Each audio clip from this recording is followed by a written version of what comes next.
Good evening. Patrick here, Eight Questions With. And yeah, we are here for our last show of the week. And this is also our second dual stream that we're going to be doing. I am learning as I go. What's that say? Learn while doing. Learn while doing. So I figured out that I can invite some people from the Facebook group to the stream. So I just found that out. I don't know how many people are going to figure that out, but at least going forward, now I know. All right. So tonight's guest is actress Debbie Scaletta, and she is a wonderful character actress from Ohio. Once again, we dip into the very hot spot of Ohio. It really does seem to be right now the hottest place to go. I've been seeing a lot of talent there, booking a lot of talent there to talk to them about it. And uh, uh, hi, Anthony, how are you? And he's got 696. All right, all right. I just cracked 10. I cracked 10, 1010. So now I'm able to schedule a subscriber party. That's what I've been told. So that's what we'll do. But Debbie Scaletta, I've had my eye on Debbie for quite a while now, because of her resume and the movies that she's done. Um, she's done films such as Escape from Death Block 13. She's also done a movie called The Curse of Little Hatchet. Uh, and a really fun short film, which we'll be talking to her about, called The Last Donut. Of course, anybody comes in with any sort of donut in the name, we're gonna have to be talking to them, right? That's just the rule. Uh, let's see. Hey, yes, spring training is starting next week. Pitchers and catchers report next week. Um, the Mets have just really overspent this. Really overspent.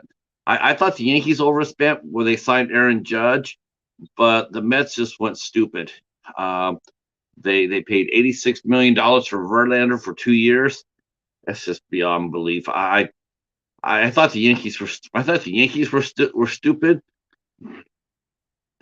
The Mets put them to shame, and they were going to try to take Korea too. So yeah, that's a lot of money, but the Mets are desperate. They really are. They're a AAA team really what they are compared to the Yankees. Yeah, they had a good year last year, and I do feel bad for them. I do think it sucked that they didn't get to play for the division like they should have, and they got that wild card.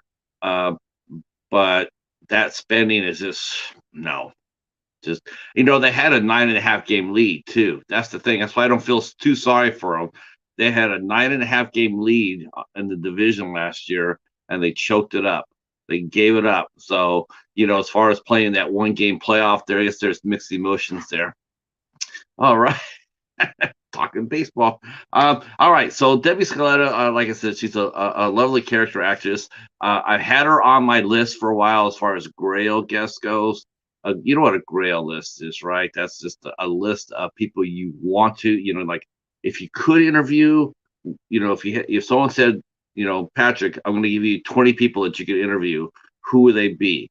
And then you sit there and you write down your 20 hopefuls, right? Like, okay, these are the people I really like to try to interview. Well, Debbie Scaletta would make that list. I've had my eye, like I said, I've had my eye on her for a while. So I was very, very happy.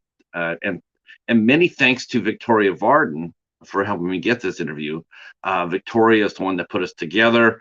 And I want to give my hats off to Victoria from Ghost Walk Films for helping me land this interview.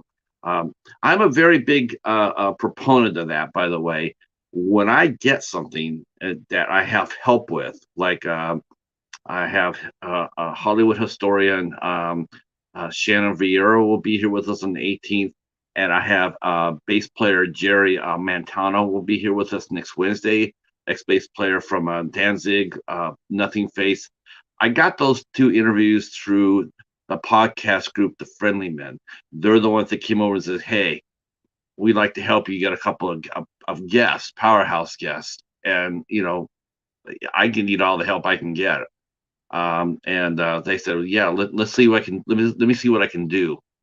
And lo and behold, that's what happened. I got some powerhouse guests. Uh, Mike Ferguson has also helped me land guests. The reason I mention this is because I also got another helping today. I got shouted out on a YouTube channel that I knew of faintly. I knew the channel through a friend. Hey internet, it's Hey internet, Eric's here. His friend Whitey, that's his name. Um, Whitey, he gave me a shout out on his channel today. Um, don't know who he is. I think I've seen him come in here like a handful of times, but never enough to get any sort of relationship going with him.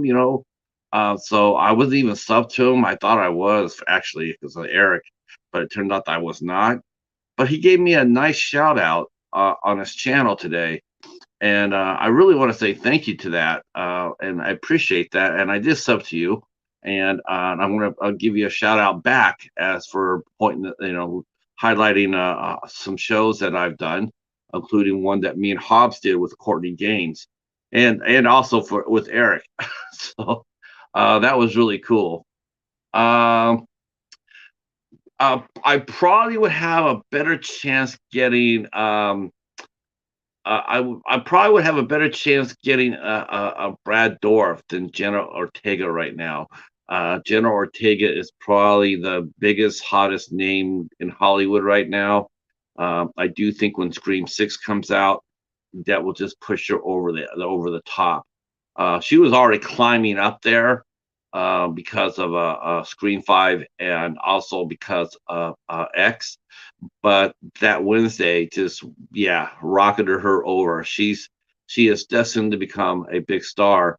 I do hope that she is grounded though, because it does seem like her feet are not exactly, they're sort of wavery. It's a lot of fame really, really fast, and a lot of people just aren't ready for it, and they better have a good support team in place.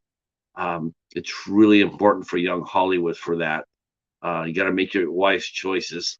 Brad Dourif, of course. Uh, yeah, yes, Allison Williams. Yep, Brian Williams' daughter. Yep. Now I know everybody. Now everybody like Grail guest, right? So like, okay, so I have two on my list right now. I'll tell you who I want that I would like give my eye teeth to interview. I just like if I could interview any two people right now, like right now. Of course, that might change tomorrow, knowing myself. But the two people I really would love to sit down and talk with would be Gwendolyn Christie from Game of Thrones and Addams Family. I'd love to interview Gwendolyn Christie. I think she's so cute. She's beautiful. And of course, my main girl would be Haley Bennett. Yeah, okay. So I really, really love to have a chance to interview Haley Bennett. Those would be the two that I would want. There's many. There's many. Um, Gosh, I mean, there's so many that I would like to chat with. Like Jesse Metcalf. He would be one. Um, let's see. Just there's so many. Jesse Bradford. I'd like to interview him. I'd like to interview like someone like Luke Wilson. I think he'd be really interesting to talk to. Of course, Hugh Jackman. So there's a lot of people you want to hope to get, but of course, um, I have to say that I feel a little bit more encouraged in, going after some of these folks, because now that we are past the 1,000 mark here on the channel, which was really my big goal, was to get the channel over 1,000, because it really does. When I'm looking at it, it seems a lot more impressive than it did when it said 900. I mean, 900 is nothing to sneeze at, but when you look at somebody's channel and all of a sudden you see them over 1,000 and they're climbing, it just seems more impressive. And for people who I want to talk to, it's easier to sit there and say, yeah, I have over 1,000 people who watch my channel. It's a lot better than saying I have over 500 people watch my channel. It's just psychologically speaking. What else? Oh yeah, of course I gotta hype up next Saturday. Next Saturday at 8 p.m. Our good friend Steven and his co-host Miss Boomstick, who is also up for Horror Tuber of the Month. They are celebrating their 100th episode of House of Horrors next Saturday. That will be at 8 p.m. Eastern time. I have heard that there is a lot of festivities going on that night, including some guests be coming in, some pop-up guests coming in. I heard there's some giveaways coming up on the show. That's cool. Some cool movies coming up.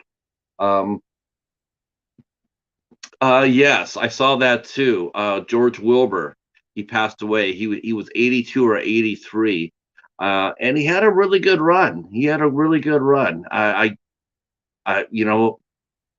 course, and like I told another person, I think it was Ed. I said that they're never dead. They never truly are dead, as long as there's one person that remembers them. As long as someone remembers them and passes them down, they're never truly dead. And the older I get, the more I think about that. I think that's true. As long as someone, as long as they're not forgotten, then they'll never be truly dead. So yeah. So like I said, Steven and Miss Boomstick, who is nominated for our Horror Tuber of the Month. They will be on Saturday night at 8 p.m. And like I said, there's going to be giveaways. There's going to be some guests, maybe some Polonia pals, some other cool people will be stopping by. We do hope that you'll go by and give them a visit. Give them a visit and show them some support. And there is the professor walking in just on time. Me and the professor, as a matter of fact, we will be on together this Sunday night at 12 on the 12th of February at 8 p.m. We are going to be talking about Blackula. That's right. This is what we're talking about. Sunday, we're talking about Blackula and Scream, Blackula, Scream. I cannot wait to talk to the professor. Just as much as I cannot wait to talk to our guest who just walked in through the door. So you know the routine. When our guest gets here, it's go time. So please welcome the lovely actress Debbie Scaletta. And here we go.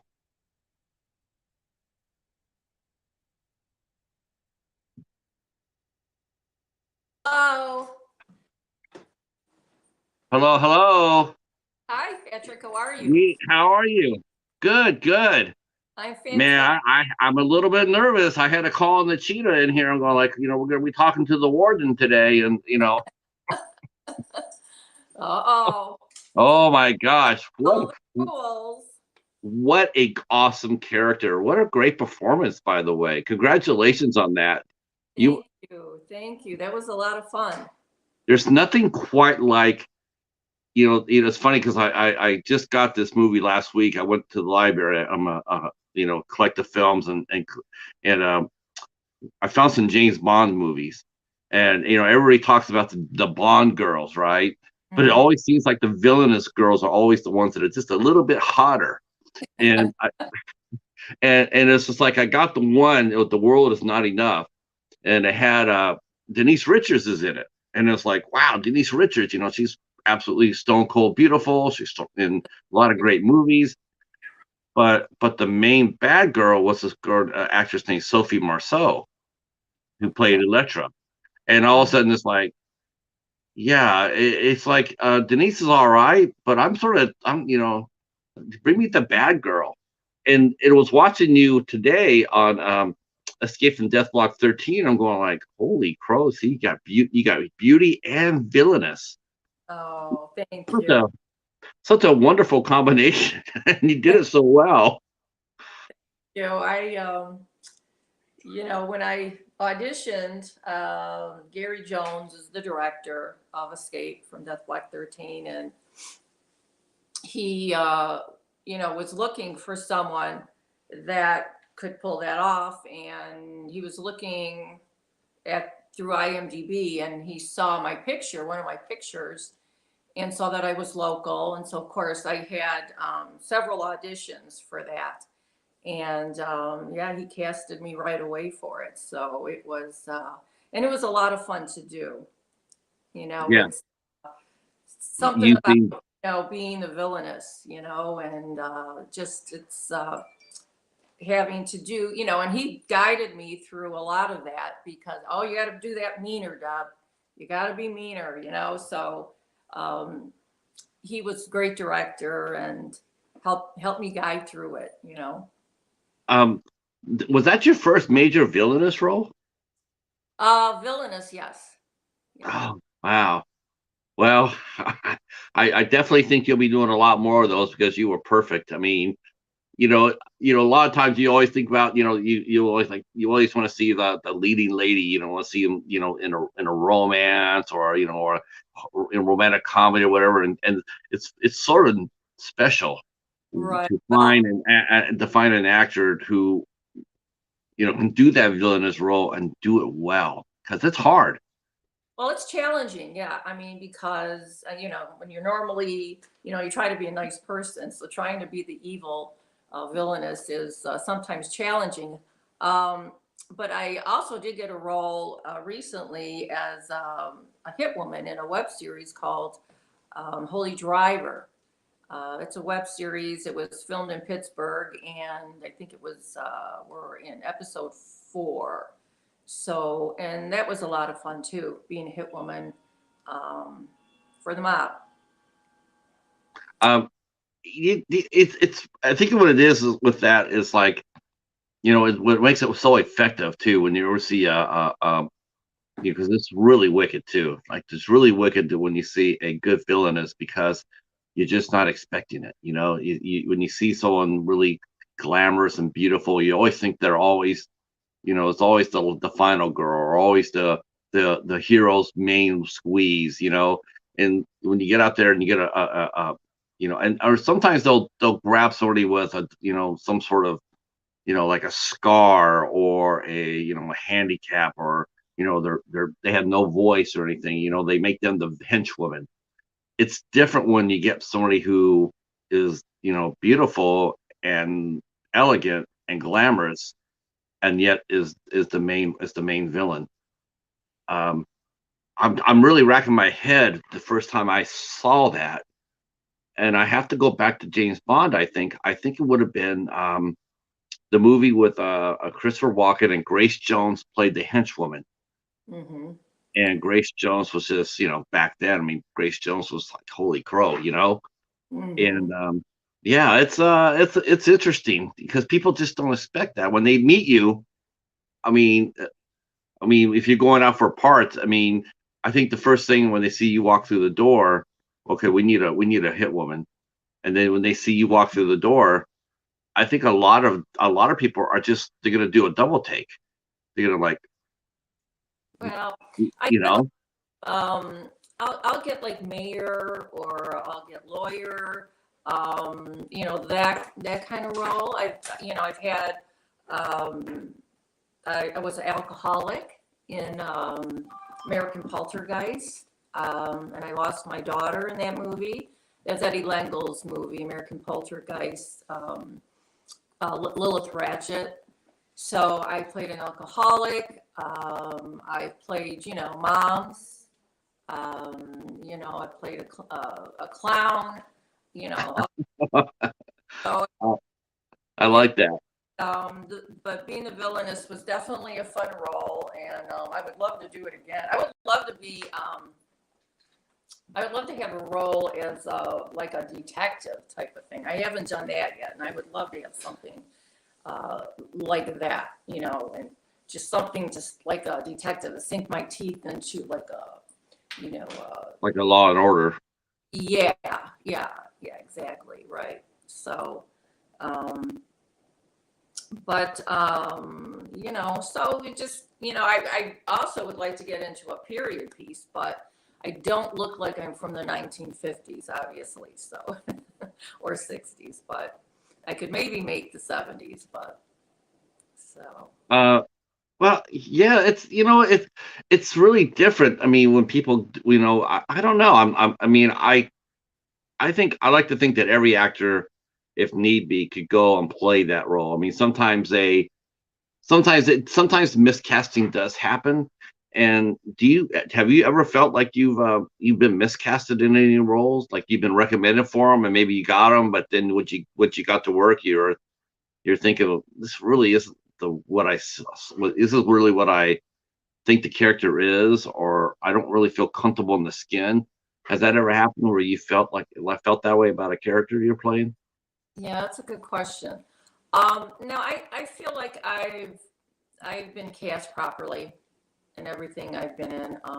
You know, at first with the Ward and Jack thing, I kind of felt, oh man, can I do this? You know, I mean, and I had to be evil enough that they really, you know, I wasn't going to make the sequel, if I could tell you know. So they wanted me like gone at the end so they wanted me really hated. But then, you know, I got the role as Debbie in That's Amore, who was a dental assistant and a middle-aged woman. And of course, I'm a dental hygienist by trade. And Oh, so, yeah, when I auditioned for that in Pittsburgh, that was, I mean, it was like a perfect fit. You know what I mean? It's exactly, I knew all, you know, the dental industry, how to use the equipment. Being Italian, it was an Italian film called That's Amore. So, I mean, I just kind of fit right into that perfectly. So I think basically most of my roles have been pretty spot on. um, what did you when did you get your start? I mean, where were you born and raised at? I mean, and had you always wanted to act, or was that something that came to you, uh, after high school through college? Um, Well, I grew up in Cleveland, east side of Cleveland, and I did have 8 years of dance. So I did have some stage presence when I was younger. Um, I really didn't get the knack for acting until about 11 years ago.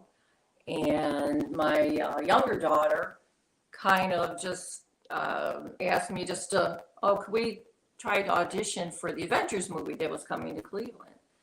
So, you know, I didn't want to do it. I'm like, oh, come on, there's going to be a million people in line. And it's, you know, I'm like, it's hotter than heck. It was in July. And I'm like, oh, let's just go to lunch and forget about it. Like, oh, come on, Mom, let's do it. It'll be fun. So we did. And stood in line, started talking to people. And, you know, it was fun.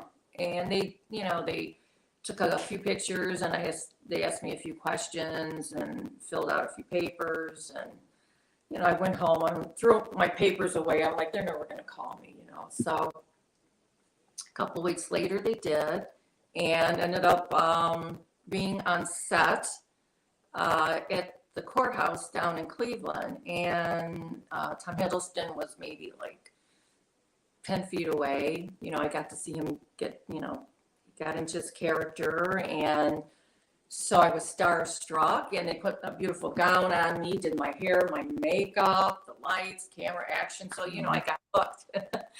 And then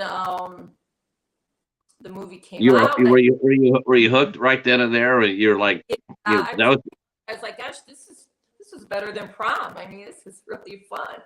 And met a bunch of, you know, really nice people. And so I made the cut in the film. So then I decided to do a little bit more background acting. So I did Draft Day, and that was exciting because I got to work with Kevin Costner. I didn't have a speaking role with him, but I did get to touch his shoulder for like 13 times because there was like 13 takes. And And how many times did you flub? Did you like improvise your line, or No, I or didn't have any lines. oh, It was, I know, but did you improvise a line to cause them to reset?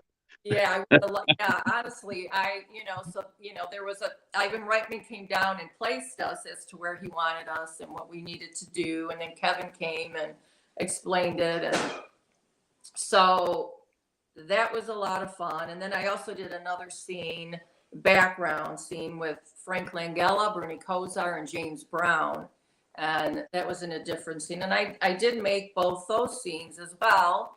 And Captain America, the same thing happened. I had a scene background with Chris Evans. And, a lot of my acting friends said, how do you get into each of these films? Because, background actors are either blurred out, or you see the back of your head or the back of you, not the front of your face, or it's on the cutting floor. So I said, I don't know. And so this eventually, I started thinking, well, maybe I should, look into acting more and take some acting classes. And so that's what I did. I started taking improv classes at Chagrin Falls Valley Center here with Tracy Cobble. And then I started taking classes at Hood. Kurt Yu, I did some on camera with him. He's doing very well in Atlanta. And James Madio, the Brooklyn, New York actor, was here in Cleveland, and I took classes with him. So, and then little by little, I started getting the speaking roles for independent films. And so that's basically how that all got started. What was it like for you like you mentioned for the Avengers? Did you know did you know the scope of the movie you were on? I mean, did you have any idea exactly what it was and how big it was going to be? No, I mean, I knew it was, like a major motion picture being filmed here. I didn't realize until you're on set, when you see, all the equipment and the lighting and, all the people that are involved in a major motion picture. It's just, it's unbelievable. And it just amazed me. So, I just found it very interesting. And like I said, I got hooked immediately. So. Yeah, I could see that. I mean, it's not, and the thing is, I'm listening to you talk, and not only did you get on the Avengers and Captain America, so that's you're inside of a major franchise. I mean, that's pretty amazing, actually. Be it background or not, like you said, you made the cut. I mean, you can watch the movie, freeze it where you're at, and point it out to people and say, and let me tell you, there's a million fans out there that would love to have been in your shoes that day. Yeah, eventually my kids, if I ever have grandkids, I could show them, there's your grandmother, Yes, she's in the Avengers. Right. So, right.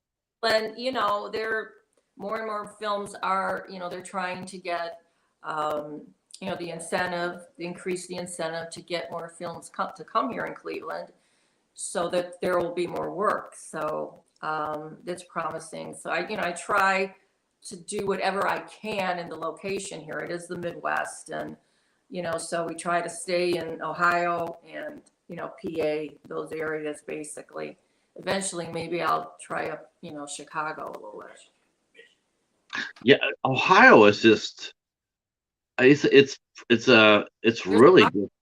It's white hot right now, isn't it? Yeah, a lot going on down in Mansfield. There's a lot of filming. Cincinnati, there's a big movie that's been filming down there called Wise Guys with Robert De Niro and Deborah Messing and Catherine Narducci. That's been filming for the last month or so. So yeah, there's a lot going on. I have something coming up in Mansfield in a few weeks called The Final Contestant. Kelby King, who also does interviews, I did an interview with her a while back. She wrote the script, and so I play Amanda in that, and I work with the mayor. So I'm on the board there, city council, and so that will be fun. That will be a fun role to do. That means you get to wear really nice clothes again. Yeah, business. You know. Yeah, the warden was looking pretty saucy in some of her outfits. Yeah. Now do you get to now do you get to on an independent film like that? Do you get to bring your own clothes? I mean, is that something that you can risk doing if you have the option to do that, or do you let them dress you? On Escape, it was a little bit higher budget film, so they actually supplied some clothes for me, and I supplied some myself. So one of the suits I wore in there, they supplied for me, and I think a couple blouses. And Okay. most independent films, usually they try to have you bring as much wardrobe as you can. Right. Right. That can be a little. Can that be a little dicey though? Have you ever lost anything like that? Like misplaced anything, or have any of your clothes ruined during a take, or what have you? No, no, believe it or not, I've never had a problem. I've forgotten some things to bring, and luckily what I wore to set, they liked. So, luckily that went okay, but no, nothing has been taken. Everybody is usually pretty cool. It's easy to probably lose things, but I haven't lost anything. So Let's go to what was your first speaking role that you did? okay, so the first speaking role was for a film called Kingsbury Run. James Neiman was the director, and it's about the Cleveland torso murders. And I played a receptionist in that film. And then I think the next was the movie Hush. I played a teacher. And then it was Eddie Lengel's film, the Curse of Lilith Ratchet, American Poltergeist. And I played Mrs. Miller. I just happen to have a copy. Oh, good. Awesome. Big fan. See? Yeah. Yeah. What was it? What was it like when you first got noticed for your work? Like, I reposted an interview I did with somebody. I was reposting it, and all of a sudden they came up with a question out of it. What was your first interview that you did? Who did you do your first press interview with, and what was it like for you to be interviewed for the first time? Well, the first time I was interviewed was by Kelby King down in Mansfield. And yeah, it was very exciting. She asked me a bunch of questions, and it was a lot of fun, similar to this. It's a little nerve-wracking because you never know what they're going to ask, but Yeah. I get, you're not the only one. They all believe me, they all ask me like, what are you going to ask me? And I'm going like, I don't know. It's because I really truly don't. I only have one question I always ask, and that is where you were born and raised at. But otherwise, that I just go basically, it's just like sitting at a coffee shop and having coffee. right. We're just talking.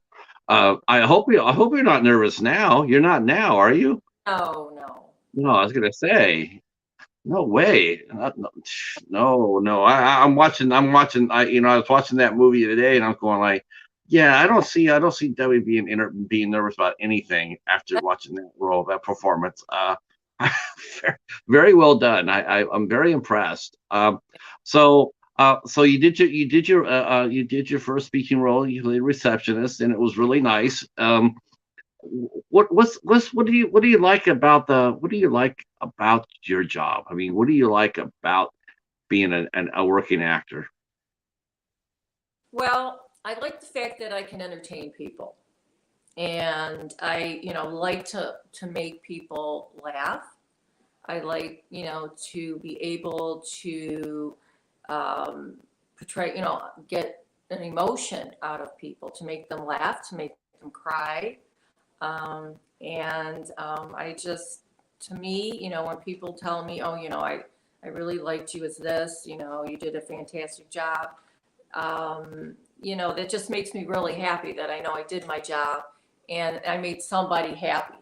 I entertained somebody and they enjoyed, watching me be a villainess or be a dental assistant or a receptionist or an alcoholic or whatever, So that's what's rewarding for me. That's what I like the best with, I think, acting. And also it's something that you can do when you're old. You can do it always when you retire. I mean, you can do it till you can act till you die. It's something that will always be there for you. So I try to tell a lot of middle-aged women to don't be afraid to start a career, in the age that you are, because there's so much out there, and Yes. afraid, don't have, any fear, just go for it. If it makes you happy, then go ahead and do that. Life is too short. Did your daughter stay in the field in the business? No, she didn't. She was too busy with her job, and she ended up doing a little background for Captain America, but that was it. She ended up getting married recently, and she's still has her day job, so she's very busy with that. So Was she surprised? Were people? I mean, what was the reaction to people, your friends, when they found out that you had actually done that, and not only had stayed in line, but you got called back to when you started doing your background work, started your journey upward. What was some of your reaction among your peers and your friends? just different reactions. I think a lot of them were excited at first. They thought it was exciting, and I tell them the whole story and all that, and then as things led on and on, I think they thought, is she a little crazy or what, doing this at this age? And but they saw that I was happy and that I was having fun and meeting a lot of nice people and all that. And so yeah, I think they're happy for me. And we try to, they always want to try to support me and watch whatever I've been in, which is good. So my mother still doesn't know exactly what I do, though. She's like, wait, where are you going? She's 96 years old, almost 97. And she's like, okay, what do you actually do? I go, Mom, I'm acting. Mom, I'm in the Avengers. I'm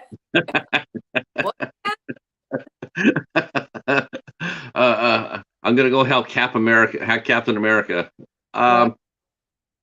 Our good friend, the professor. Let's see. The professor asked a question. Before getting into acting, what was her favorite? What was her favorite movie genre? So yeah, what were some of the things that you watched before you got into acting? Well, I always loved, The Godfather, of course, is my favorite of all time. Love that. I loved romantic comedies, Money Pit, with Tom Hanks. Right. That was, one of my favorite comedy movies back in the day. I loved that. Sound of Music, the classics back in the day.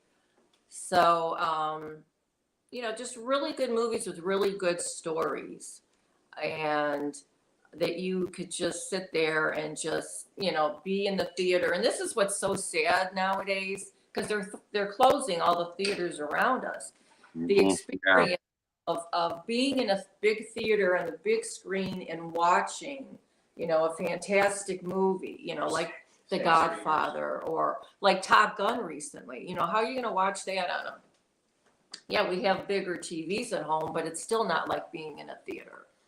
I I read that today about that. They were talking about the theaters, like they said like only 54% of America has gone back to the movies since the pandemic was lifted. Um, and they're sitting there trying to get the audience in there, back to Mhm. the theater. And one thing that said they said to me, I read in the article that just made me like really livid, was they said, well, we don't have enough content. We're short of content. And I just want to I wanted to reach through the computer and just like, you know, if you quit jamming down our throat all these, no offense, but if you quit, I'm a fanboy too, but if you quit jamming down, the latest, Marvel movie or Star Wars movie, and fill up every screen and put a little variety back in the theaters, maybe you Exactly. would get those people. I mean, they don't get any older people anymore. They Yeah. don't. They don't get it. All people my age now. We don't go there because there's nothing for us to see. I don't necessarily want to see every time I go to the theater. I don't want to always see the biggest and latest hit. Right. I mean, I'm an independent film guy. I love seeing small indies. Right. And to go over there and see a movie like She Is Love or Relic or something like that, and I can't go there now to see Hmm. those movies. Those movies come out, and they just either they don't get played in a theater by me, or they get played in such a small theater with such a small room, and they're only there for a week. Yeah. Why Yeah. bother? It's so Uh, sad. I mean, recently I went to our theater for the last time because they closed it, and I talked with the manager there, and he said, actually, it was one of our busiest summers. We had a busy summer between, I guess, the Elvis movie and Top Gun Maverick, and he said, but somebody bought the land there and wants to make it into an event center or whatever. So. Um, but the other films are, you know, um, I mean, other movie theaters are closing around us, and it's really unfortunate. And I hope things change, but for right now, it's really sad. And and recently, getting back to the question about what things do I like to see, this year I actually got selected from the SAG to actually nominate the nominees for film. So they sent me maybe like 50 screeners of things to watch. And that for me was an amazing experience because I saw so many wonderful performances. And so I actually, what they do when, I wrote down who I wanted, and then, you go to vote, and they might put up maybe 40 or 50 actors, and you get to pick 5 out of those. And so then what happens is they take the top nominees, and that's who's actually selected for the SAG Awards. And that's how that works. So now they're sending me, and this started like in October. Now they're sending me things for television, to watch for TV, and to see who I would pick for like best actor, best actress, supporting actor, supporting actress, and stunt team, best cast. So that was really a lot of fun to do. And like I said, I really, really got motivated by some of these wonderful performances. what 5 actors and actresses did you pick, Well, if and, I and could, why and why? a month ago. Well, my top pick from the beginning, I don't know if I'm allowed to, am I allowed to say this? Sure. I guess I'm allowed to say this now. But anyways, well, my top pick was Austin Butler for Elvis because not only can he act, but he could dance and sing. And he looked, sounded, acted just like Elvis. He was phenomenal. I also liked Colin Farrell in Banshees of Inisherin. I thought he did an amazing job. And I forget his name, but who portrayed Steven Spielberg in The Fablemans. He's the younger kid. I thought he was really good too as well. Um, I liked Hugh Jackman in The Sun, but I don't think he was nominated. And then for actress, Kate Blanchett, she was amazing in Tar. You know, she spoke French, she spoke German, I think a little Japanese in it, and I just thought her performance was absolutely amazing. I also liked Anna de Armas in Blonde. Uh, Wow. Okay. Yeah. Marilyn, yeah, Marilyn Monroe. Um, Michelle Yeoh was good. So you know, those were some of my favorites for the Yeah. actors. Yeah, for the past year, but I can't remember all five. So, Do you feel like the Oscars are still relevant, Debbie? I mean, is that something that you and your peers do you find yourself talking about award shows when you're on set or whatnot? Is this something that people still aspire to, or well, you just think it's another. No, I've been watching the Oscars since I was 16 years old. Every single year. I don't think I've missed a year. And you know, they, you know, after last year with what happened with the slap and all that, you know, I just, you know, I mean, they have to do something. Of course, you know, their popularity or they don't really have as many people watching mm-mm, as they would. And it's the same thing like the SAG Awards is going to be on Netflix or YouTube. It's not even on a main channel. So they definitely have to do something to change things around. And the Golden Globes, I did watch the Golden Globes, and to me, I was just like, you was know, hard very crash. disappointed in the show. So yeah, they definitely have to do something to change things up a bit because it's going downhill, and people, you know, they don't want to watch these awards, you know, and a lot of times they end up making things political. And you know, I understand everybody has, you know, freedom of speech. You can say what you want, but we're there for entertainment and to entertain people. Right. And, you know, people want to hear an acceptance speech, you know, a wonderful acceptance speech, not something about a politician. You know what I mean? So, Yeah, I agree with you there. I do think that's a big mistake. It's supposed to be neutral. It should be neutral ground. It really what it should be. It's like doesn't matter what you believe in. It should be once you put your foot out of your limousine onto the carpet. It's about the movie. So it's about the world of movies. right. And your performance and whatnot. I agree with that. I don't like political aspects into any of these. Whether I agree with what the person's saying or not is irrelevant. I just Mm, feel like it's one of those places where it's like read the room. It's like right. you're not there for that. You're there to talk about your achievement or somebody else's achievement. Um, but at the And same time, I will have to say that it is really depressing in a way, though, is when you hear someone say today, well, so and so is the first one to win this. It's the first African Americans, the first Asian Americans, the first Turkish Americans, it's the first time a Bollywood movie ever got nominated for a Best Picture. It's just like, why did it take so long? Why is it taking so long? And yet nothing really seems to change. And yet, in the next year, we get that all over again. The first.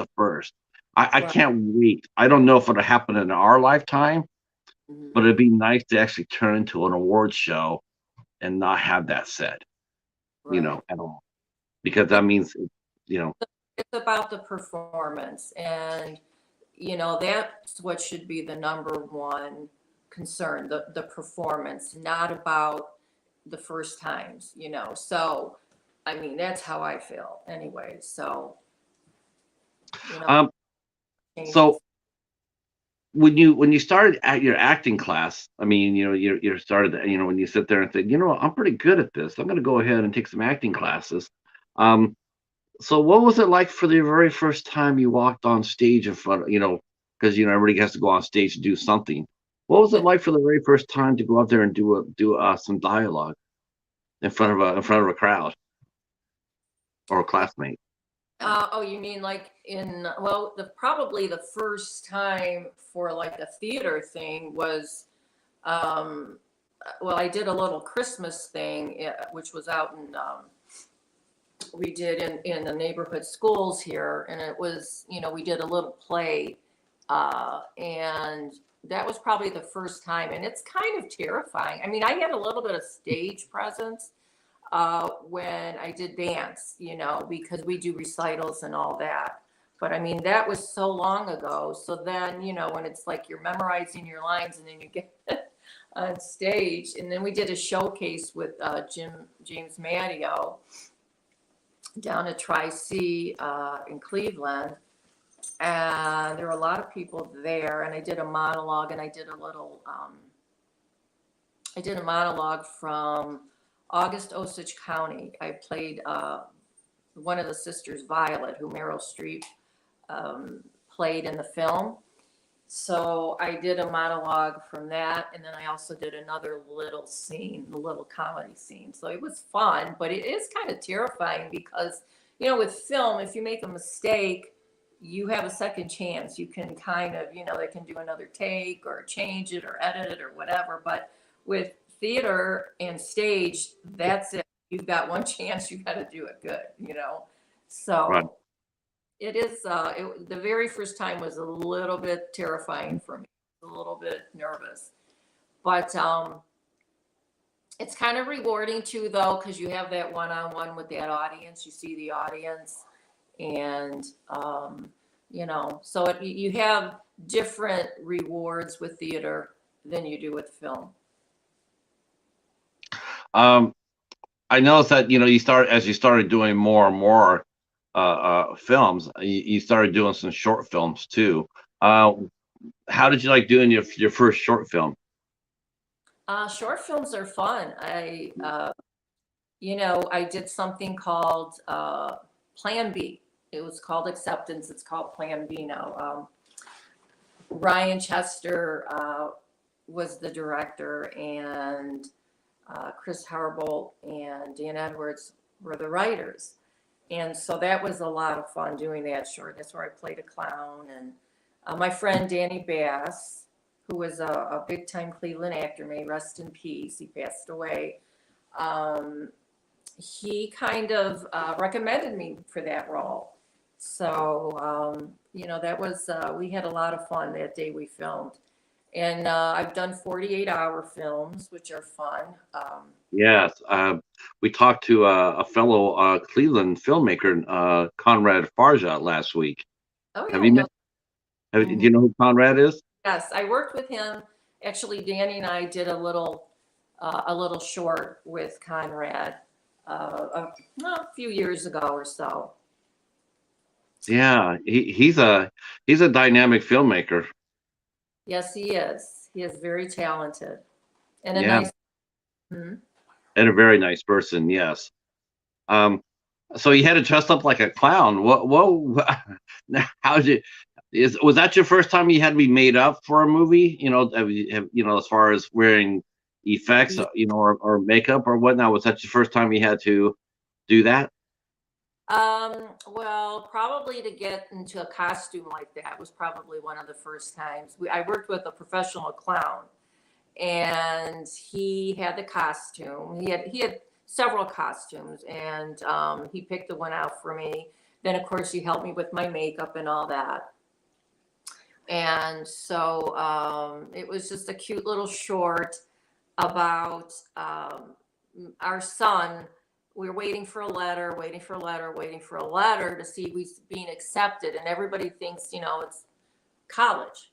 He's being accepted into a college somewhere. And then in the end, you find out it's clown school. Because my husband was in clown school, and then I was taking clown school classes, but I had to stop because I was having kids. And then I eventually went back into it. And so it was a cute little short film. And recently I did a 48 in the summer with Scott Brosius is the director, another talented Cleveland director. And it won Best film, Best 48 film in Cleveland. So it goes on to LA, Oh, Filmapalooza in LA in March next month. And then congratulations. there it goes on to France, to Cannes in France. And I did win Best Supporting Actress in that short. And I believe there was Best Actress, Best Supporting Actress, Best Actor, and Best Director, Best Supporting Actor as well. I mean, we got a bunch of awards. So The 48-hour concept is so mind-blowing. I talked to Conrad, him and I were talking about that in depth last week. And that's just I just love to actually just watch it. I don't think I'd be fast enough to be in it, but I would like to watch how it's done. yeah, It's you have crazy. 48 hours to make a film, and it's from writing. They go Friday night, they pick the genre, and then they go home, they start writing. Then they, will send us the script, the actors the script, maybe 11 o'clock at night or Saturday morning. We have to learn our lines, memorize it, perform it that Saturday. And the film has to be it has to be edited, cut, the music, the sound, everything by Sunday by a certain time. So it's 48 hours. It's absolutely insane. Back to Conrad, I just want to give him a little, one of probably, I thought one of the better 48s he did, and it was called 2 for 20. And Yeah. if you ever get a chance, watch it. That was a really, really good one. It had a really good little twist at the end. Yeah, I've actually seen one, more than one. In fact, I mentioned another gentleman named Dominic Cancellieri, who Yes, is a Cleveland. Oh, you know Dominic too. I know. So yeah, okay. So Dominic, yeah, Dominic was telling me about the process. He says, yeah, and he sent me the film that he was in, and it was like 48 hours. It was absolutely mind blowing what they got, Yeah, what they did. It was just amazing. And yeah, they did it in only 48 hours. I'm like, that's the most insane thing I've ever seen in showbiz is that. mhm, yeah, Um, yeah. You get and some films that are made with the 48s. It's amazing. now, was this the first time you ever won an award for your work? Yes, yes, and And how that make you feel? very good. Made me very happy, and it was very rewarding. So yeah, I was glad that, like I said, like people like my work, I entertained. So I also got a little award from the web series that I did, this past summer for Holy Driver. That's been getting, quite a few awards. I believe Boston and Berlin and London, and I don't know, there's a bunch of them that are written from that. So I got a little award for that too. So, Congratulations. well, thank you. Thank you. Um, what do you look for in a part? I mean, this is we'll just lay it on the table. I mean, it's a little, a lot of people I talk to start off really young, but you mentioned before, here it is, you're middle aged and you're starting out.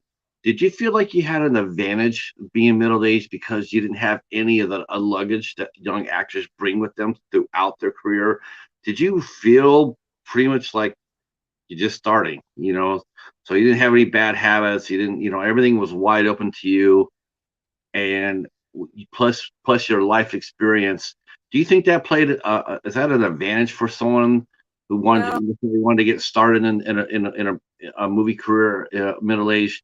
Is that an advantage for them or a disadvantage because they don't have the experience? well, I don't want to tell them it's a disadvantage because I want them to go and do and pursue their dreams and to do what makes them happy. But the agent told me right off, one of my agents, and said, "Look, you're a woman and you're over 35. You're not going to get much work in the commercial business. A man 35 and older will." And I said, "Oh, okay." And they still need people over 35 for Mhm. different, things in the commercial business. So, I just kind of let it go over my head. And of course, with film, all ages are needed. So, just depending, and, as far as what roles I would like to get, Helen Mirren once said, a good role is one when you look at a script and your character is in the beginning of the script, it's in the middle of the script, and it's at the end of the script. And so that's what I try to look for in a role. And of course, something you could sink your teeth into, something that's challenging.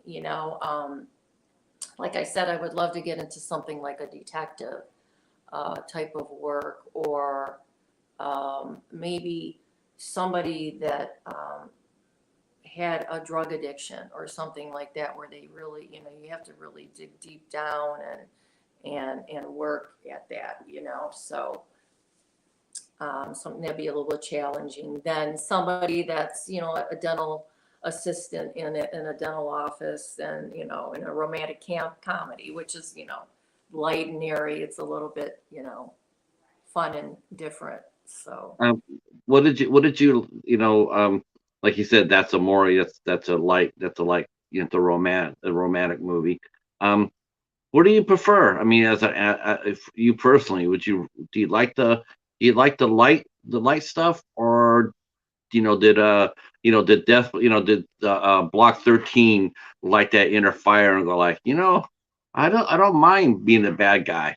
I want to try more of that. You that's the know, fun about being an actor, because you can do, so many different characters.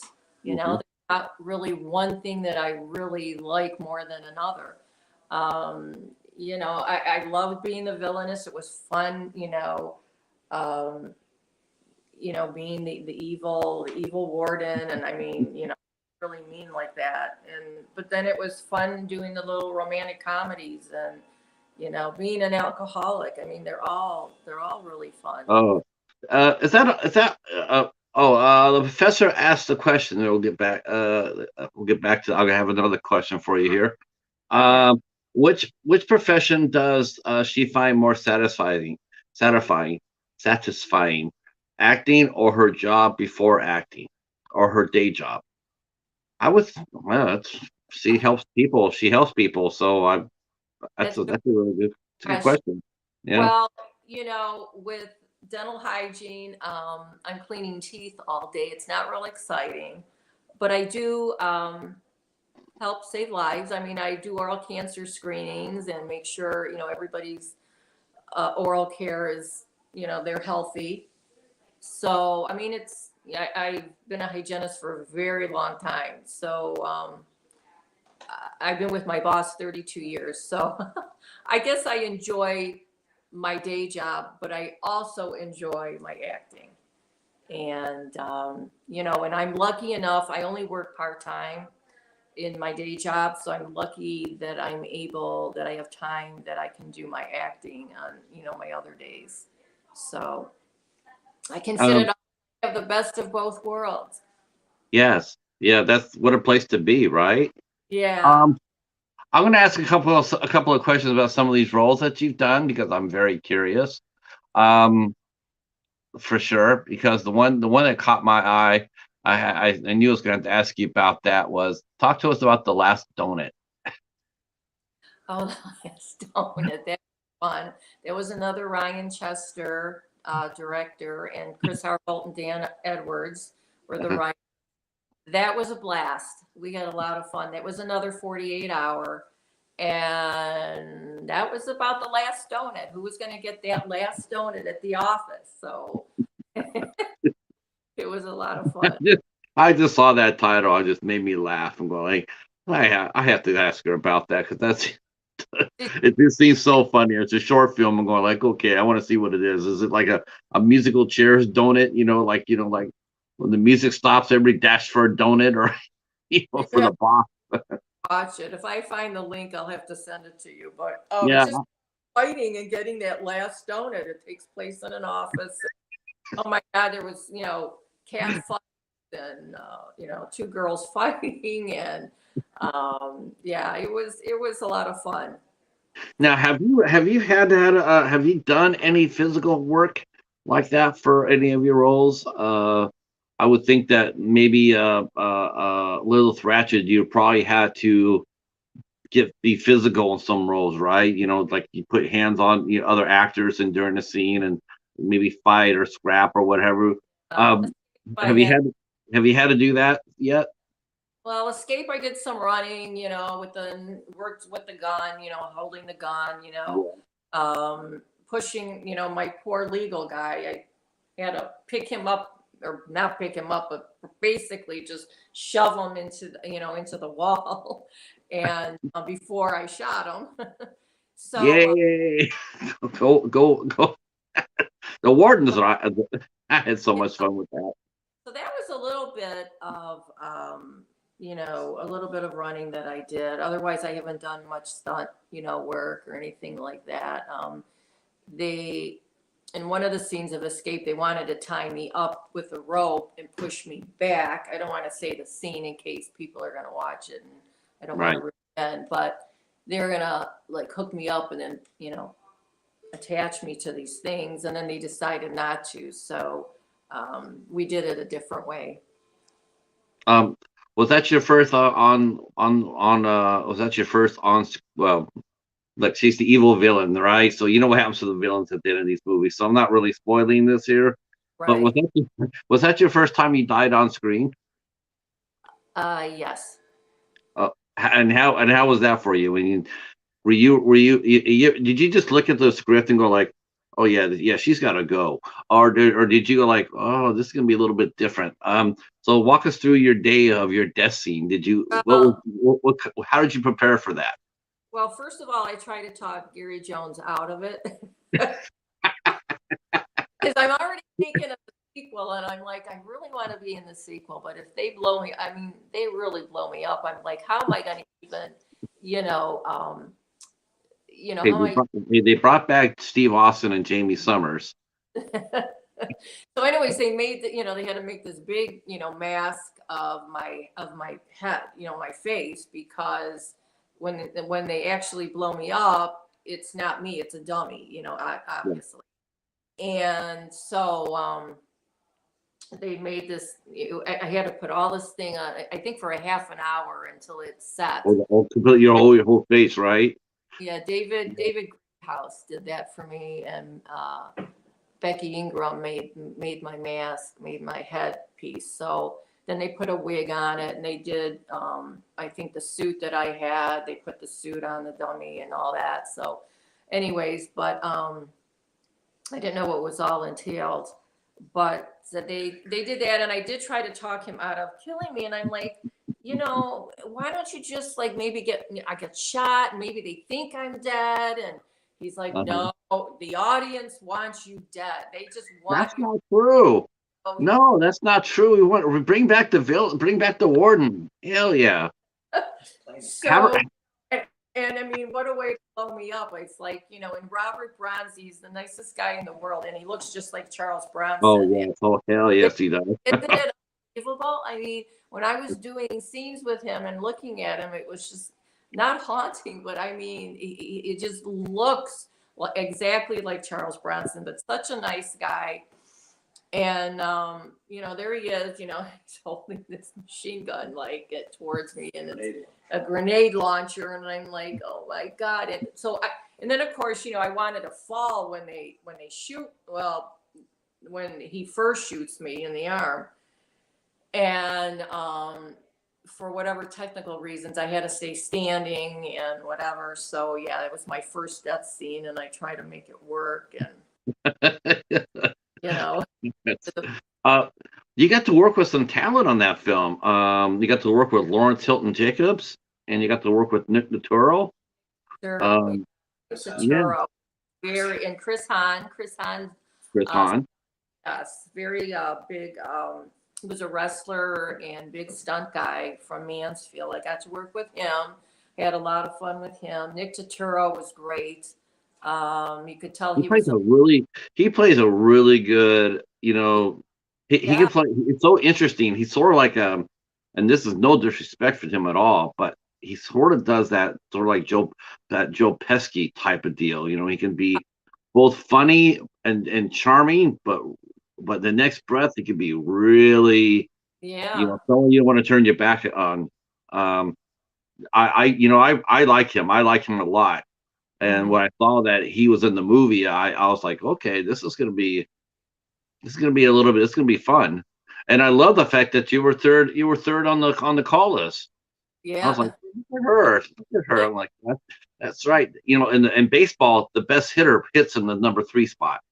Oh, So there you there you go. So there you go. go. Very Um, good. what was the reaction to your what was your reaction to your family and your friends the first time you get to play a villainess? Uh, you know, were they sort of surprised to see? And I loved how they had you. I mean, they didn't play you as brassy; they played you as elegant, which to me is a lot more effective.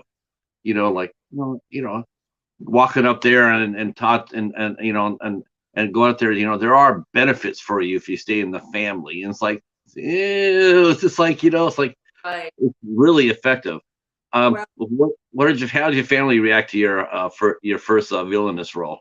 well, my real name was Jacqueline Berzini, so of course, I have uh, connections with the mob. My family, my father, whatever, were in the mob, so I am, corrupt as they were dealing with drugs in the prison. And so, of course, when my friends and family see the movie, they're like, "Gosh, you're so mean, Debbie. How could you be that mean like that?" And I'm like, "Well, that was the role." And so they're just, "Oh, you were really mean and nasty." Oh, I think they were a little shocked that I could be that mean and do something like that. But Mhm. you know, it's but of course, they all liked the movie, so that was the main Sure. thing. A lot and Yeah, and, it's probably better for two overall. I mean, if you're gonna do a death scene, it's sort of good to go out like that. You know, like okay, she got blown up. I mean, she's not gonna be sitting there suffering. You know, because sometimes that's a like especially for younger actors, especially horror films. You know, it's I'll sit there and ask an actor or an actress like, so how does your family, how they react? Or did you go to the show with your parents and watch the film and they'll sit there saying, I can't show them that I can't show yeah, them that scene wouldn't because show I Escape. She watched um Escape, but I wouldn't show Escape to my mother because I don't think she would like it. But yeah. no, Now playing an alcoholic though, that's a totally different type of range. And so how do you play a deeper emotional role? How do you get ready for that? I mean, as did you do any research for that? If there's any past experience that you drew upon, which I hope not, but well, no, you have to emotionally prep yourself for some of the scenes, like in Eddie Lengel's Poltergeist. I lose my daughter, so I had emotionally prep myself again, for that scene for when I'm telling Caitlin that my daughter, her wrists were cut. I found her in the tub, dead, blood mm, everywhere, and then being the alcoholic, I was more of a fun alcoholic in the film. It wasn't a serious thing. I was more like tipsy, and fun and type of character. So that wasn't too hard to do. Um, but getting the emotional, prepping yourself for that, you have to, they do several takes, and you have to kind of um, the method acting, just think of something traumatic that I've been through personally in my life, something sad, something, mm, even if it's music, if I'm listening to music or whatever, that's going to help trigger off me to cry or to be emotional like that. So I mean, I did something called Unforgettable Memories, with another great Cleveland actor, Richard Phillips, and the director, James Ford, really great director. And it was about my husband has dementia and he doesn't remember me. I go and sit on a bench next to him and I'm talking to him and he knows that his wife's name is Jane, but I'm talking to him and he doesn't realize that I'm his wife. And, that um, is another thing that, kind of made me cry and tear up a little bit. It was sad. So, in fact, that is going to be at the short film that's going to be at the Short Sweet Film Festival in March, beginning of March. So, but you do have to really kind of prep yourself for those type of scenes, and it's not easy all the time, but you have to really, really just focus and concentrate on something that, get yourself into that character and into that, my husband doesn't remember me. I remember my aunt not remembering who I was. My aunt never had children, and I was like a granddaughter to her. So I remember walking in and seeing her one day, and she didn't know who I was. I mean, and that's devastating. It is. Yeah, my mother-in-law had Alzheimer's. It's heartbreaking. It It's is. heartbreaking. Yeah. It is. Uh, So, I could. Do you have trouble? How do you? You mentioned method acting. Do you have trouble getting rid of your characters as soon as they're done? Do you have you ever taken a character home with you and had a no, hard time disengaging from it? no, not, the warden, I think the more you do, the bigger of the role you have, the more you're in that character. And you sometimes, like with the warden, to bring it home, you just have to, like, okay, I have to, like, ease myself. I could see how some people can get a little, gets a little screwed up when they're, playing some of these demonic roles. Yeah, yeah. Do you like doing horror films? Is that you mean do you like do you go out for a lot of horror films? Do you get Yeah, offered a lot of horror films? I do. I think they're a lot of fun as well. Yeah, they are. They're a lot of fun. So I Yeah. just I did another movie with Eddie called House of Crow, Legend of the Melonheads. I think that's what it's called, and it's Uh, about melonheads here in Cleveland. There's, this whole what did you say, Ron? Legend of the Yeah, Melon. Legend of the Melonheads. It's so, it's a story of, these people that have like hydrocephalus and the bigger heads, and they were living in an area of Cleveland, I think Willoughby, the area of Willoughby, Ohio. So I played a teacher, like a professor in okay. that film. So that I can't wait to see. I think that's going to be very good when it comes out. Has your success made it easier for you as far as auditioning go for projects like based in Ohio? I mean, like, do you find yourself getting more work more often because of your success? Eh, You know, Um, yeah, yeah, definitely in the independent film world, it is, definitely getting more work for major pictures, bigger roles that, I have to audition and all that, it gets a little bit, it's tougher. It's almost like winning the lottery to get into something bigger that comes into Cleveland. So, but I still try, I still audition, and you never know what they're looking for. So, no, no. It just seems to be like it just seems to be very, very busy now. There's all sorts of activity going on, all sorts of films are going on.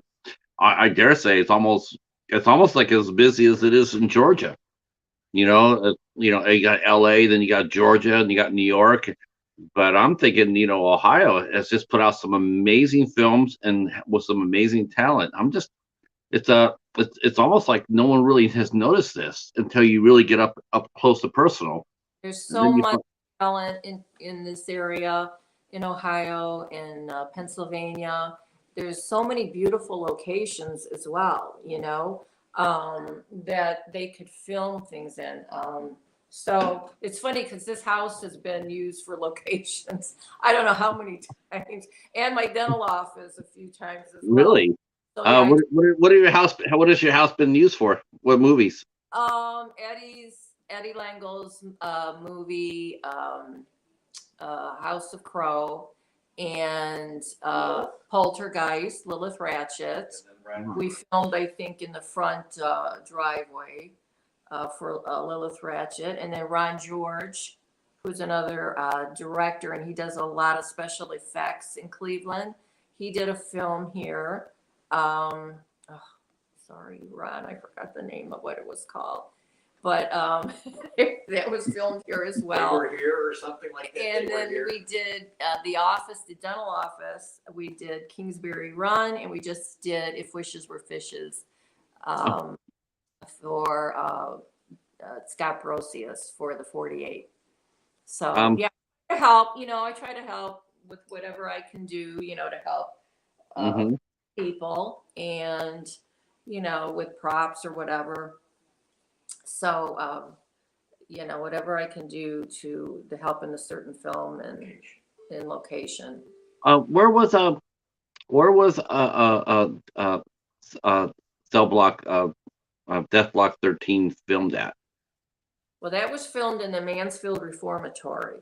So that was very creepy in there. And was that shut down, or was that still an active prison? It's not an active prison, but they do have tours that you can go through there. You're right. That thing did seem creepy.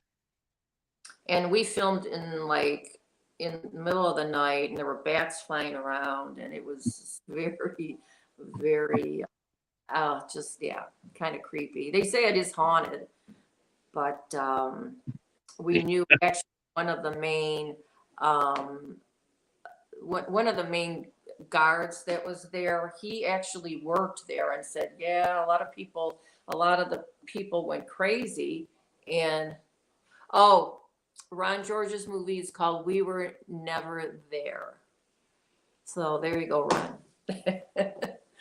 So We Were Never There. That was filmed here as well. But Mansfield Reformatory, yeah, very, very creepy, but very great location. A lot of things have been filmed there. I think even Sylvester Stallone did, I think, an escape movie there, his escape movie. So, okay. And Shawshank Redemption, of course. Oh, well, was that shot there at that? Huh? Yeah, Shawshank Redemption was filmed there. Yeah. It was, wow. Wow. We actually filmed in one of the solitary areas, in one of the cells that's down there. So it was very neat, a very neat experience in there. We're also at the Briswell building in Mansfield, and we did a few of the office scenes in there. In the same office that in Shawshank? Yes. Wow. Yeah. I guess if anybody gets a role and they go to, as a warden, and they go to Mansfield, I guess they know what to expect, between you and Bob Gutton. Right. So what's next for you in 2023? What do you got going forward? You got any I looked on your what's coming up, but that always is in fluid.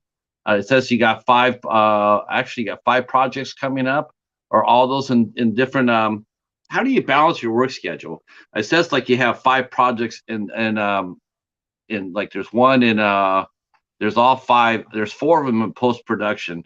Do you ever film 2 or 3 movies at the same time? Because I know independent filmmaking is they generally film whenever they can. Do you ever have to balance roles and shoots? Yeah. Well,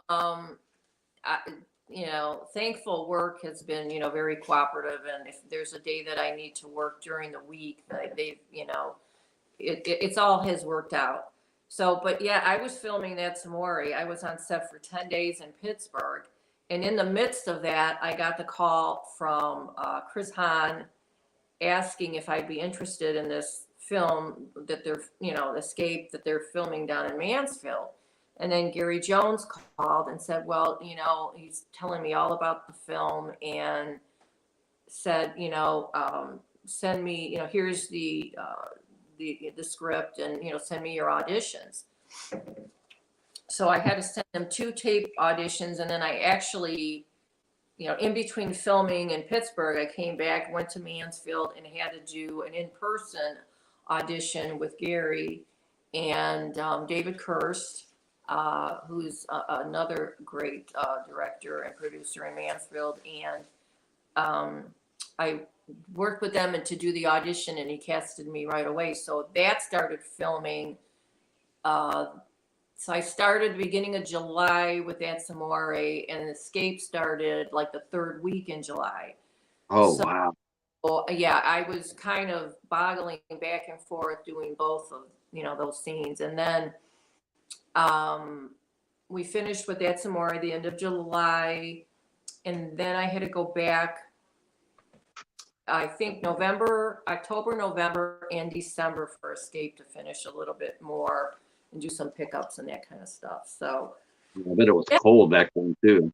It goes, it's feast or famine sometimes in this business, and you just take what you can get and pray to the dear Lord, help me get through all of it. So it worked out. So what do you got coming? All these four of these movies, it looks like they might be coming out hopefully this year. The format. So yeah, the format is still in post-production, I think. I'm not really quite sure what's going on with that. Eddie Langel's film should be coming out sometime this year, I believe, maybe later this year, House of Crow. I'm doing something, Final Contestant in Mansfield. What's that about? Is that it sounds like an action film. It's the Final Contestant is actually a film about bullying. It takes place in a lot of the schools and things. So that's what that film is about. And so that will be filming in February. I have 3 films that are at the Short Sweet Film Festival. 2 are on Friday, Unforgettable and Plan B. And on Wednesday, If Wishes Were Fishes, will be there. So that's going on. Oh, and Even Fall. I forgot to recommend everybody watch Even Fall. Dustin Lee is the director. It's about a sci-fi apocalyptic web series. It's very good. And my husband and myself are in 6 and 7. And so they're showing that all 7 episodes, I believe, in March as well. And is your husband a working actor as well? Yeah, he was picked to be Ronnie Chains. His name is Ron. We call him Ronnie Chains. He was picked to be a mobster in Holy Driver. So he's also in episode 4. And we're going to be doing, I believe, Gavin Rapp is the director of Holy Driver, and Lou Consolo is one of the writers from Pittsburgh. And I believe they're going to be doing some filming in Cleveland this summer. So our friend Larry DiBartolomeo is in that as well. He plays the head of the Cleveland mob. So that we'll be doing. I'm trying to think of what else is coming up. The Short Sweet Film Festival, Holy Driver, Even Fall, and hopefully maybe Gary Jones will have another action film for me. That's right. That's right. The resurrection of Warden Jack. Yeah, hopefully he can figure out something. Maybe he'll do a prequel or something, and I'll be like a sister or something. I just hope that I'm just glad that I really enjoyed your performance in that. It's always fun to find a good villainess and someone who actually can sink their teeth into it, and like you did, and you had so much fun with it, and you're perfectly lethal. And Thank no, thank no, I'd like to see you as a detective too. Definitely. If you got if you got a chance to do if you got a chance to do a romantic film, is that something that you would do, or is there any movie that you would you? Is there any yeah, role that you would be yeah. hesitant to play? They're trying to maybe put a little romantic thing in with my husband and myself to this holy driver thing. But yeah, if there was a romantic, sure, I would do that. It would be Yeah, fun. yeah. Let's see. Let's see. Oh, thanks, Professor. Safe trip home, sir. He was watching our show and now he's heading home. Bye, I Professor. appreciate it. You. Thanks for the. Um, uh, well, thank you for showing up today and helping us out with this great interview. Welcome. I don't know if you saw the intro or not, but I had told people that I had you as a Grail guest. I had your name on the list of people like a wish list. So I Uh-huh. had you on that. I had you on that list, and uh, when Victoria uh, when Victoria said I can help you with that, I was like really like, oh really? And she's, oh yeah. So Yeah, so I for yeah, really was looking forward to this. for the shout out. I appreciate that. Yeah, Victoria's she's helped Eddie with his last film, and she's very organized. She knows what she's doing, and very mhm.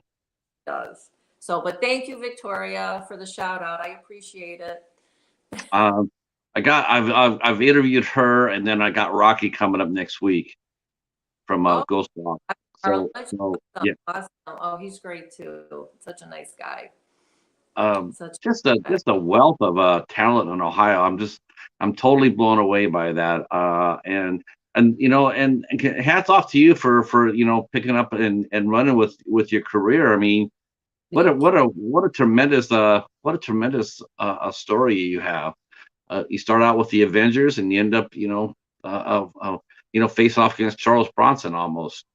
So, And Nick yeah, oh, I know. It's been a fun ride, that's for sure. I hope it continues. That's oh, it will. It I hope will. It'll go as far as you want it to go. that's That's for sure. that's right. The talent always rises to the top. I mean, really, what it comes down to. You could be you could be cute and charming and elegant and everything else, but you got to have the talent to back it up, Right. and you do have that. So I can see exactly why you're very much in demand. Thank So you so much. You're too kind. I want to thank you for coming out. I want to thank our chat for coming out and hanging out with us as well. You guys really rocked it tonight. I really do appreciate that so much. We will be back here on Saturday at 1 p.m. as we are interviewing our very first podcast group. The Friendly Men will be here at 1 p.m. Um, it- now I have a story for you for this, Debbie. So I'm putting together this interview with the Friendly Men, and there's three of them. There's four men. There's four of them. Three of them are based in Chicago, and one of them is based in Turkey. Oh, And him and I were talking on Instagram when the second earthquake hit while we were talking. oh, you're kidding. Oh my Oh, God. Devastating what happened there. I'm sitting there talking to him. He says, oh, hold on, we got an earthquake, got an earthquake, and I'm just sitting there waiting and waiting and waiting, and finally, because okay, I was like 2 minutes. Oh And my. if you ever been in an earthquake, which I have in California, 2 minutes is an eternity. Oh, I When can. Thank God he's, yeah, yeah, him and well, his wife were fine. And they were fine. Their house stayed up and everything else. But it's been devastating over there oh my gosh, 20,000 people, they said so far. It's so terrible, far. terrible, just terrible. Mm, Yes, definitely something we need to pray for. yes, definitely. Yeah. Um, he will be with us on Saturday, and we'll get an update from what's going on over there. But that will be on Saturday at 1 p.m. And then on next Tuesday, Valentine's Day, our good friend Echo will join us. And then 16th, we have Jerry Montano, who played bass for the band Danzig. Rock. And then and then on the 17th, we have Rocky will come out and hang out with, or the 16th, Rocky will come out and hang out with us for next week's show. So that's it for tonight.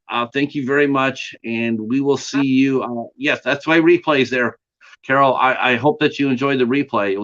It's been a great interview for sure. Stay right where you're at, Debbie. 1 second. I'm going to say goodnight to everybody else. Thanks for Okay. coming out, and we will see you Saturday. Okay.